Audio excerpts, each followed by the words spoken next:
Charlie Hillsmith, thanks for your time. Motorkite, just tell us about motorkites and what are they and what are people doing on them? So a motorkite is what some Aboriginal communities call the microlights. And microlights are a type of ultralight, or a very small aircraft. It's basically a small trike buggy with a rotary engine and a hang glider wing attached by a single bolt called the Jesus bolt. And they are the most simple form of aircraft. They're like a Leonardo da Vinci drawing come to life, sketched in crayon. And so they're very small, very light, but they fly really well. They fly surprisingly well. And the two chaps, Aidan and Daryl, who fly these machines, are rank amateurs, amateur adventurers at best. No age of heroes here. So they bought the cheapest, most well-loved second-hand microlights that money could buy, probably about $15,000 an aircraft. I mean, Dick Smith, it'd take 15 grand to fill up one of his aircraft. So yeah, they are the most simple form of aircraft. Fixed-wing pilots, real pilots, call microlight pilots temporary citizens. And while it was noted in the course of the film that they have a fairly high attrition mortality rate, obviously that didn't scare off your two protagonists. No, it didn't. Yeah, which is surprising. I mean, it certainly would have scared me. I wouldn't have done it. I went for 4 or 5 flies over the trip, over special places like Wilpena, but I was very selective about that. They're very brave. It's very, very difficult, very dangerous, and they're very inexperienced. So it takes me hat off to their courage. And I can imagine, and there was some early reference to it around the difficulties of doing this in the desert with thermals and hot air rising and those kinds of things. So a lot of the filming had to be done obviously in early morning or late evening.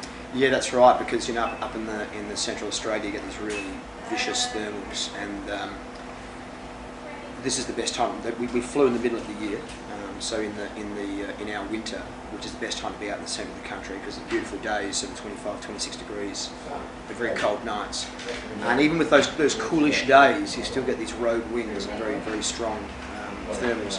So yeah, we generally had to fly in small windows, small pockets that were available to us early in the morning, late in the evening. And one of the surprises, I'm sure there were a number of surprises going on a trip like this, but it must have been the amount of water that was in the outback during the course of this. Lake Air was full, the things be full, and then of course there were some big storms when you're going across the western Australia. Yeah. Was that? I mean, it must have added to the cinematic qualities of what you were doing, but it must have been a surprise as well. It was, and it's not what you expect when you think of Australia. You think of big orange and red deserts, dry as a dead dingo and all that, but yeah, we went through 4 deserts and we had rain in all of them. We got rained in Maree for 3 or 4 days, and it's spectacular out in the desert when it's wet. And if you go up there sort of a month or so after it's been raining, then of course it just all turns into wildflowers and the yuccas spring to life. But it was beautiful being out there in that wet. It made it a little uncomfortable at times, sludging around in the mud. Now, Daryl and Aidan, you mentioned the 2 flyers. Kind of the words loose cannons comes to my mind. They seemed obviously somewhat underprepared, certainly very inexperienced, as you mentioned. You must have been worried about whether you'd ever get to the other end of this, or that you'd be showing your film at somebody's funeral. That wouldn't be good. I mean, a world premiere at someone's wake. It's not great. No, that's not a good idea. Guaranteed numbers, though. Yes, but did you fear at various stages? No, I did. Where you were going? And when we were about halfway across, and it had become apparent that they weren't really taking it as seriously as you'd expect someone to take a flying adventure. Not doing sufficient safety checks in my mind. I mean, going through the motions, but not really. It seemed to me that it was a bit lax, and so about 3 or 4 weeks in, they were getting tired. The flying was hard.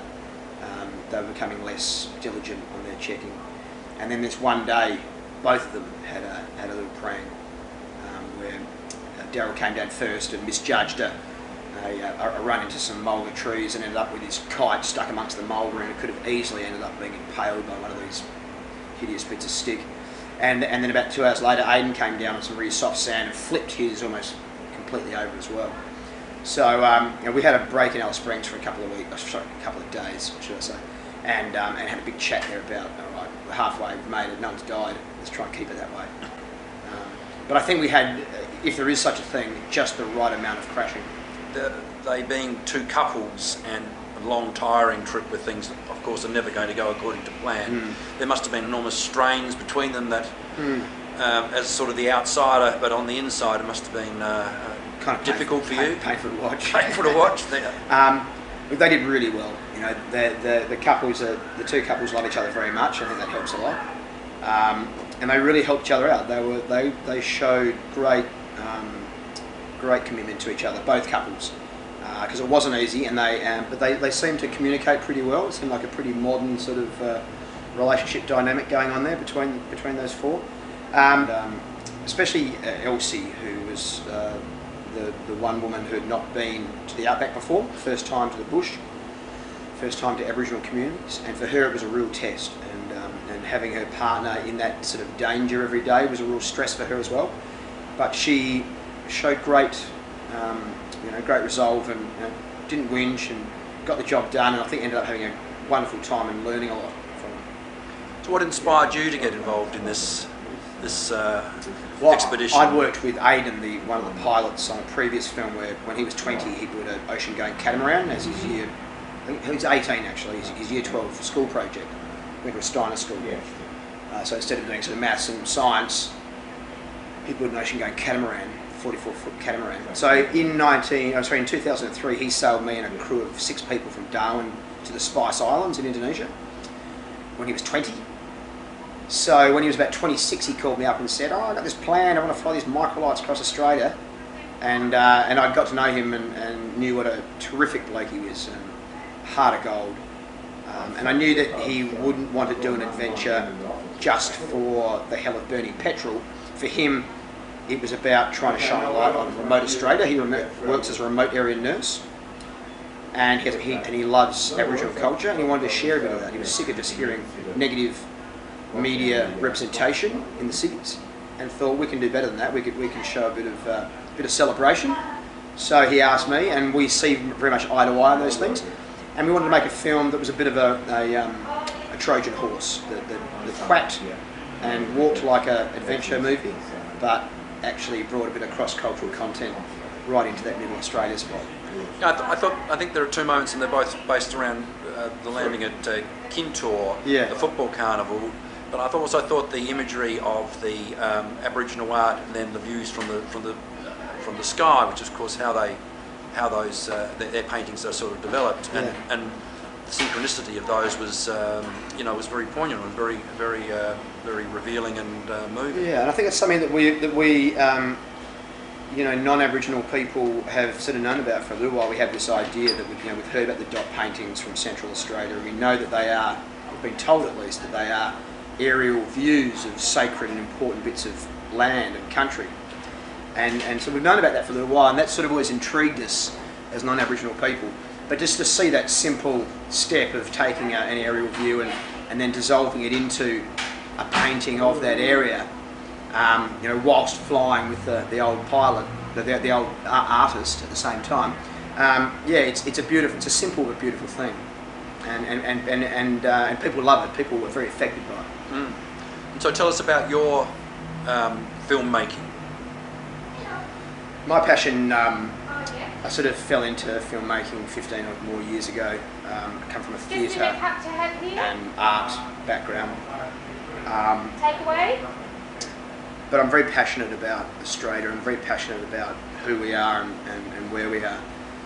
And I think my focus and what I try and focus on is trying to paint Australia in its correct context. And by that I mean where we are geographically, and that means that we are not a subsidiary of the United Kingdom or Europe or even America, as much as we may behave like that, or we're not. And we are, in the Pacific, we are known by the Indonesians and the Melanesians as the Ibu of the Pacific, the mother of the Pacific, we're called. This is very much our place. We sit as this great monster amongst the incredible nations of Polynesia, Melanesia and Indonesia. And this is our sphere. So I've made films that focus on cross-cultural relationships within that sphere. So I've made 3 films in Indonesia. I was lucky enough to work on Rolf Yahir's 10 Canoes many years ago, which sort of really helped me start to learn something about Aboriginal Australia. Right. Well, I hope Motorkite Dreaming goes well, and look forward to the opening tonight and its screening around the country in due course. Fantastic. Thanks for having me. Thanks for your time. Thank you.